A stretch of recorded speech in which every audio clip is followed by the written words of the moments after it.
2,000명이라는 숫자는 정부가 꼼꼼하게 계산하여 산출한 최소한의 증원 규모이고 전국의 대형 병원 전공의들이 예고한 대로 오늘부터 사직서를 잇따라 제출하고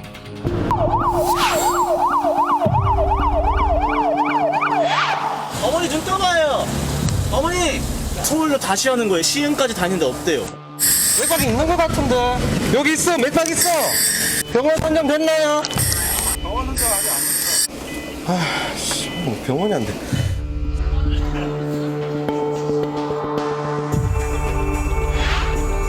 위기경보 심각 단계를 10월 20일 0시부로 해제하고 그러니까 신경과가 없어서 안 되는 거죠. 차에 가요.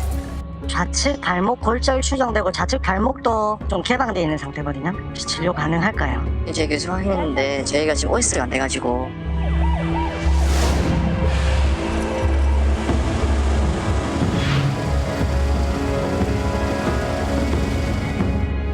윤석열 정부의 몰락과 함께 공식적으로 의료 대란은 끝났고 지난 9월 복귀할 뜻이 있는 전공의들은 대부분 제자리로 돌아왔습니다. 하지만 의료 대란이 한창일 때 벌어지던 이른바 응급실 뺑뺑이 현상이 지금도 계속되면서 1분 1초가 급한 응급 환자들이 생명을 잃거나 위협받고 있습니다. 도대체 왜 아직도 이런 현상이 계속되는 걸까요? 전공의 복귀가 완료된 뒤인 지난 10월 14일 한 여성이 들것에 실린 채 119 구급차 안으로 옮겨집니다. 고통을 참지 못하며 팔을 휘젓자 함께 탄 아들이 손을 붙잡으며 진정시킵니다. 경남 창원의 한 횡단보도에서 60대 여성이 1톤 화물 트럭에 치였고 2분 만에 현장에 도착한 구급대는 매우 위급한 상황으로 판단해 인근 응급실에 전화했지만 이송을 거부당합니다. 우측은 다리가 전체적으로 대퇴부부터 발목까지 전체적으로 좀 피부가 다 벗겨진 상태거든요. 다른 외상은 눈에 보이는 외상은 딱히 없고요. 의식은 명료하시고 바이탈은 노멀한데 혹시 진료 가능할까요? 저희가 오픈 쪽에 저희가 안 돼서 환자는 의식을 잃어가고 있는데 또 다른 병원도 의사가 없다며 환자를 못 받는다고 합니다. 의식은 명료한데 바이탈이 지금 측정 중이거든요. 여보세요? 네 번째 제 교수 확인했는데 저희가 지금 OS가 안 돼가지고 감사합니다. 가까운 병원부터 100km 떨어진 대구까지 응급실 25곳에 29번에 걸쳐 전화했지만 모두 거절. 중환자는 수용이 어렵다거나 진료과가 없다, 의료진이 부족하다 등의 이유였습니다. 네, 저희 쪽에서도 보기 어려운 케이스라고 합니다. 창원 관내 받아주시는 병원에 하나도 없어요? 하나도 없고요. 부산 권역 외상도 안 되고 뭐 있는 병원은 다 전화했는데 뭐 그런 상황입니다. 환자가 혼수 상태에 빠진 뒤에야 처음엔 거절했던 병원에 다시 연락해 간신히 승낙을 받았지만 그마저도 사망 시 책임을 묻지 않겠다는 동의부터 요구했습니다. 오시는데 저희 쪽에서 최종 처치 안 돼갖고 돌아가실 수도 있다는 거 설명해 주시고 그게 동의가 되면 보내주세요. 사고 뒤 1시간 41분이 지나 도착한 응급실. 환자는 결국 과다출혈로 숨졌습니다. 역시 전공의들이 복귀한 뒤인 지난 9월 서울의 한 주택에 119 구조대원들이 긴급 출동합니다. 11주차였던 임신부의 양수가 터져 하혈까지 하고 있던 응급 상황. 또 응급실 뺑뺑이가 시작됐습니다. 수술이 가능한 큰 병원 쪽으로 가라 해서 네, 알겠습니다. 대병원이 인력 부족으로 다니는 사람만 갈 수 있어요. 20여 곳의 병원에 전화했지만 모두 응급진료가 안 된다며 거부당했습니다. 알겠습니다. 산부인과가 안 된대 어차피. 어디로 알아봐야 되나? 세 곳. 여기저기 전화하며 40분 넘게 기다린 뒤에야 간신히 받아줄 병원을 찾았습니다. 이 밖에도 지난 10월 경련 증세를 보였던 부산의 고등학생이 응급실 9곳을 전전하다 숨졌고 지난 16일엔 의식을 잃은 10살 여아가 응급실을 찾아 병원 12곳을 돌다 심정지 상태에 빠지기도 했습니다. 의료 대란은 끝났다지만 응급실 찾기 전쟁은 계속되고 있습니다. 지난 1년간 전국에서 구급대가 환자 수용을 묻기 위해 20번 이상 전화한 사례는 1,100여 건. 하루 평균 3.2건 꼴입니다. 병상이 없다. 배후 진료 과목이 없다. 또 여러 가지 사유를 듭니다. 그러면은 그 정당한 사유를 검증할 수 없죠. 소방관은. 그냥 믿어야지. 또 다른 병원으로 가는 거예요. 의정 갈등이 이제 끝났다고 이야기를 하고 있지만 그러면 이전으로 돌아가야 되잖아요. 그렇지가 않거든요. 더 이전의 의료 체계보다 더 악화되는 상태거든요. 도대체 이유가 뭘까? 스트레이트는 최근에 응급실 상황을 단적으로 볼 수 있는 충남 천안의 한 병원 응급실을 찾았습니다. 토요일 오후 낮 시간이었지만 환자들이 몰려들면서 중증구역 병상은 이미 꽉 차 있는 상태. 이곳에서 3년째 근무 중인 전문의 안승배 과장은 현재 전공의 없이 혼자 응급진료를 맡고 있습니다. 전공의는 없고요. 평일에는 이제 낮 시간대까지는 저 혼자 하고 저녁 6시부터 밤 11시까지는 환자가 제일 많은 시간대여서 그때만 둘이 하고 밤 11시부터 다음날 오후 6시까지는 혼자 하죠. 정신없이 응급 환자들을 진료하던 중 갑자기 교통사고를 당한 8살 어린이가 또 응급실로 들어옵니다. 하던 진료를 중단하고 응급실에 있던 모든 의료 인력이 투입돼 급박하게 어린이를 치료합니다. 차가 뭐예요? SUV라고 했었거든요. 차 못 찌그러질 정도로. 그야말로 살인적인 업무 강도를 이겨내고 있지만 혼자 근무하는 시간에 많은 응급 환자들이 밀려들면 아무리 전문이지만 덜컥 겁이 난다고 합니다.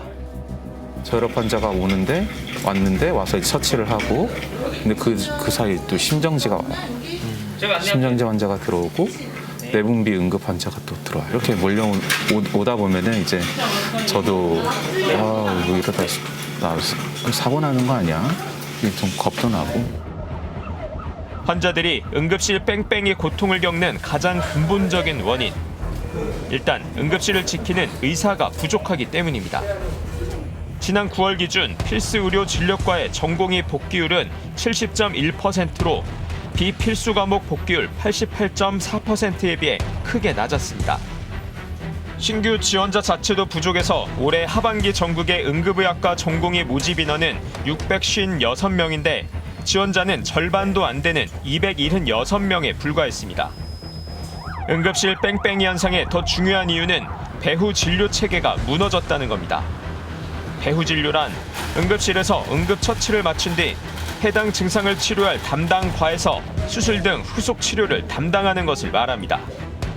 실제 응급처치로 일단 환자를 살려놓더라도 배후 진료를 담당할 외과나 신경과, 심장혈관 흉부외과 등 중증 의료 전문 당직 의사 수가 턱없이 부족한 상황입니다.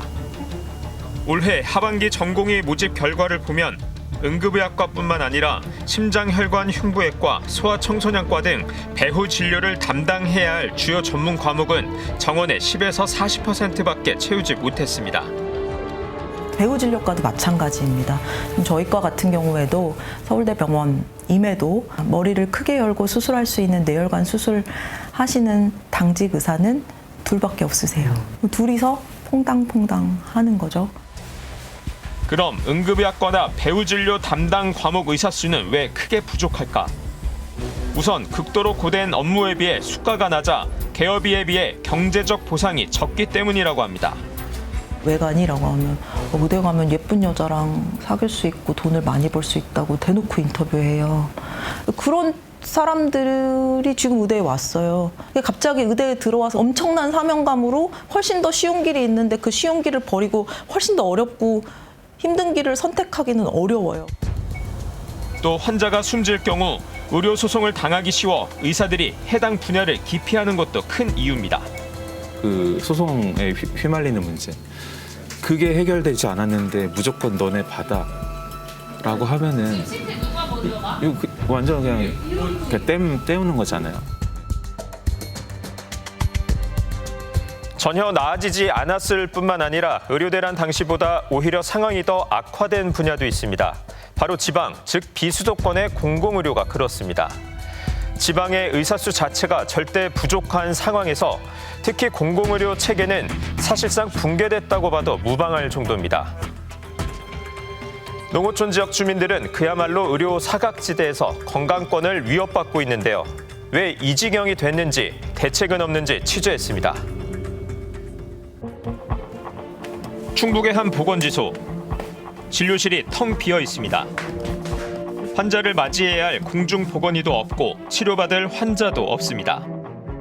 이 지역의 보건소와 보건지소는 모두 14곳. 그런데 의과대 출신 공중보건의는 단 6명에 불과하다 보니 보건소와 보건지소 절반가량엔 의사가 근무하지 못하는 겁니다. 이제 반대로 이런 그걸 가서 못 보니까 불편했지 뭐. 침 맞고 뭐 이런 거 해라 빼고 이런 걸 못 하니까. 의사 올 때만 가야 되는데 여기서 또 힘들잖아, 그지? 지방 공공의료를 담당하던 공중보건의 수는 최근 들어 대폭 감소하는 추세입니다. 우선 의대생들이 복무 기간이 긴 공중보건의보다 기간이 훨씬 짧으면서 급여까지 크게 늘어난 일반 사병으로 입대하는 경우가 대폭 늘었습니다. 특히 지난해 의정 갈등 사태 때 정부는 부족한 응급실 인력을 충당하기 위해 공중보건의들을 응급실에 배치시키기도 했습니다. 이런 상황을 지켜본 의대생들이 공중보건의 지원을 더욱 기피하게 됐다는 분석이 나오고 있습니다.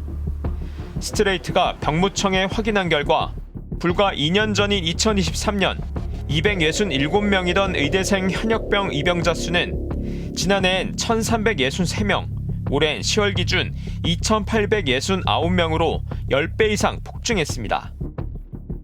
반면 같은 기간 군의관과 공중보건의 편입자 수는 1,229명에서 2년 만에 248명으로 5분의 1 이하로 급감했습니다.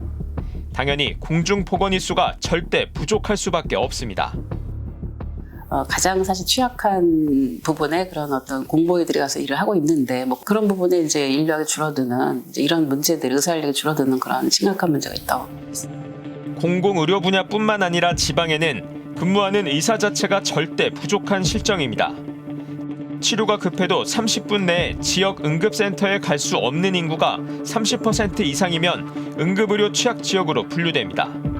2023년 기준 응급의료 취약지역으로 분류된 전국 시군구는 98곳, 전체 기초단체 40%가 여기에 해당됩니다. 지역 공공의료 상황을 더욱 악화시킨 지난 정권의 의정 갈등은 지도자 한 사람의 아집 때문에 시작됐습니다. 2,000명이라는 숫자는 의료계와 충분하고 광범위한 논의를 거쳤습니다. 하지만 의료계와의 충분한 협의는 없었고 역대 거의 모든 정권이 실패를 겪었을 만큼 어려운 의대 정원 증원을 밀어붙이기식으로 추진한 사실이 드러났습니다. 2,000명 일괄 증원안을 처음 꺼냈던 당시 대통령실 정책실장은 부족할 걸로 추정되는 의료 인력 10,000명을 5년으로 나눠 한 해 2,000명으로 계산했다며 단순 나누기를 했다고 진술했습니다. 당시 복지부가 의사 10,000명이 부족하다는 근거로 내세웠던 자료의 연구 당사자들은 스트레이트 취재진과의 통화에서 10,000명이 필요한 건 맞지만 일괄 2,000명 증원에 동의한 적은 단 한 번도 없고 소통도 없었다고 밝혔습니다. 현 정부는 지방의료 붕괴를 막기 위해 지역의사제 법안 제정과 공포까지 마쳤고 오는 2027년부터 시행한다는 계획입니다. 지역의사제는 의대 신입생 중 일정 비율을 선발해 학비 등을 지원하고 졸업 후 특정 지역에서 10년 의무 복무하도록 하는 제도로 이미 경남과 전남 등에서 시범 실시에 호평을 받았습니다. 정부는 또 의료 취약 지역에 근무할 의사를 양성하는 공공의대도 2029년부터 도입하겠다고 발표했습니다. 그런데 의사협회는 곧바로 두 제도 모두 반대한다는 입장을 밝혔습니다. 자꾸 공급 대책만 내놓는 게 아닌가라는 우려가 있습니다. 수요 입장에서도 살펴봐 주시길 바라고. 지역에 의무 복무하게 하는 건 직업 선택과 거주 이전의 자유를 침해하고 공공의대의 경우 의대를 새로 만드는 건 불필요하다는 논리입니다. 이에 대해 의사단체가 또다시 덮어놓고 반대부터 한다. 그럼 도대체 문제를 어떻게 해결하겠다는 거냐는 비판이 거셉니다. 여전히 지금 의사들은 의대 증원에 대해서 반대 입장을 가지고 있습니다. 그래서 지역과 또 필수 의료, 공공 의료 부분의 의사 부족을 해결해야 하기 때문에 가장 현실적인 대안이라고 보여집니다. 지역의료와 함께 시급한 과제인 응급실 뺑뺑이 문제를 해결하기 위해선 우선 응급의학 등 관련된 필수 의료 분야 의사 수를 늘려야 한다는 지적이 많습니다. 이를 위해선 필수 의료 분야에 대한 의료 수가를 높여달라는 요구가 나오고 있는데 정부는 지난주 의료 수가를 단계적으로 인상하겠다는 대책을 발표했습니다. 또 의료사고가 발생했을 때 수사기관이 수사에 착수하기 전에 전문적인 심의를 받도록 하는 방안도 검토되고 있습니다. 당장 다음 달 2027학년도 의대 정원 규모가 확정되는데 증원 규모에 따라 또다시 의정 갈등 폭발의 뇌관이 될 수도 있습니다. 의료계와 정부가 그 지난 1년 7개월간의 의정 갈등으로 의료공백 사태에 큰 빚을 졌다고 생각되시거든요. 생명의 빚을 진 거예요. 저는 그거 보상하기 위해서라도 저는 제대로 의료개혁 해야 된다고 생각되시거든요. 의대에 들어가기 위해 취학 이전부터 고액의 사교육을 받고 최상위권 학생을 전국 의대들이 싹쓸이할 만큼 의사가 되고자 하는 이들이 많은 나라에서 국민들은 응급실을 못 구해 생명을 위협받고 비수도권 주민들은 의사가 부족해 건강권을 침해당하는 현실.